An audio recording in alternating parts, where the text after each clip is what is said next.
When I was in 4th grade, my family moved from a small community to a bigger community.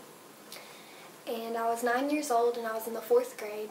And on my first day of 4th grade, I could tell that things were going to be difficult. I didn't know anyone, I was very shy and quiet, and everyone had friends and were talking and laughing, having a good time. And as the year went on, things got more rough. People actually started picking on me, and they would make fun of me, taunt me, just snicker, and just make me feel really bad about myself. And later in the year, we started having spelling competitions, and my teacher would have people go up to the board, 2 people at a time, and they would spell a word as fast as they could, and whoever spelled it the fastest and correctly was the winner.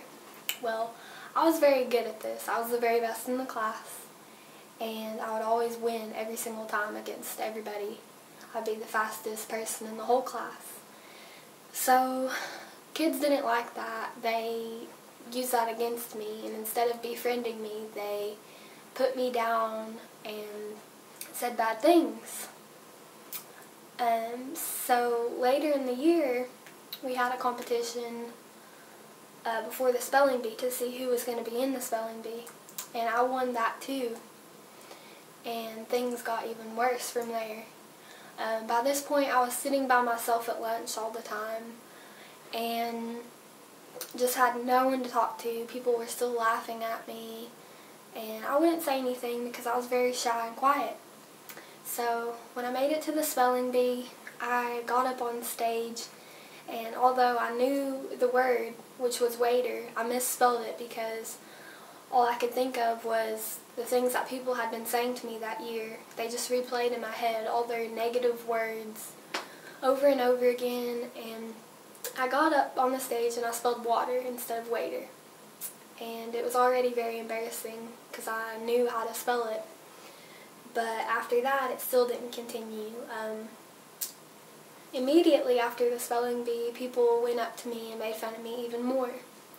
This one girl said, "Are you going out to eat tonight?" And I said, "No." And she said, "Well, if you do, you better ask the waiter how to spell it."